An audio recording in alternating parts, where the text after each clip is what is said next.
क्या फिलर्स और बोटॉक्स जी हम जी, सोशल मीडिया पर जाते हैं तो हमें हर जगह बहुत ज्यादा दिखाई देते हैं, ऐसे ही एस्थेटिक प्रोसीजर्स में भी ये चीज सबसे ज्यादा डिमांडिंग चीज समझी ऐसे ही जाती है। है।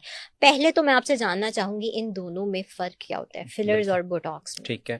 एक्चुअली ये दोनों डिफरेंट चीजें हैं। पहली बात तो हम्म। ये है, फिलर्स इसके अंदर जो मेन कंपाउंड्स होता है वो हाइलोरोनिक एसिड होता है, ठीक है। और बोटॉक्स जो है इसके अंदर बोटुलिनियम टॉक्सिन होता है। जो फिलर जैसे नाम से जाहिर है, ये जहां पे भी हम इंजेक्ट करते हैं वहां पे एक फिलिंग इफेक्ट के तौर पे इंजेक्ट किया जाता है। हम्म। और जो बोटॉक्स या बोटुलिनियम टॉक्सिन होता है, वो हमारे मसल्स के अंदर कुछ रिसेप्टर्स होते हैं, वहां से एक एसिटाइलकोलिन रिलीज हो रहा होता है, उसकी रिलीज को रिड्यूस करते हैं। तो उसकी वजह से जो मसल की एक्टिविटी होती है उसको फॉर द टाइम बीइंग वो रिड्यूस कर देते हैं। ठीक है। बट इसके इंजेक्ट करने के लिए ये चीज होती है कि आप हमारे फेस पे देखें ना, तो हमारे फेस के ऊपर दो तरह की लाइंस या रिंकल्स बन रहे होते हैं। हम्म। एक को हम कहते हैं स्टैटिक लाइंस या रिंकल्स, एक को हम कहते हैं डायनामिक लाइंस या रिंकल्स। ठीक है। स्टैटिक का मतलब है आप बैठे हुए हैं, आपकी कोई लाइंस प्रोमिनेंट हो रही हैं, यहाँ फोल्ड प्रोमिनेंट हो रहे हैं, या यहाँ पे लाइन प्रोमिनेंट हो रही है, या यहाँ पे लाइन प्रोमिनेंट हो रही है, तो उनको हम स्टैटिक लाइंस कहते हैं। जब आप स्माइल करते हैं, एनिमेशन शो करते हैं, तो उसमें जो लाइंस बन रही होती हैं वो आपकी मसल्स की एक्टिविटी की वजह से होती है, उनको हम हम्म। डायनामिक रिंकल्स कहते हैं।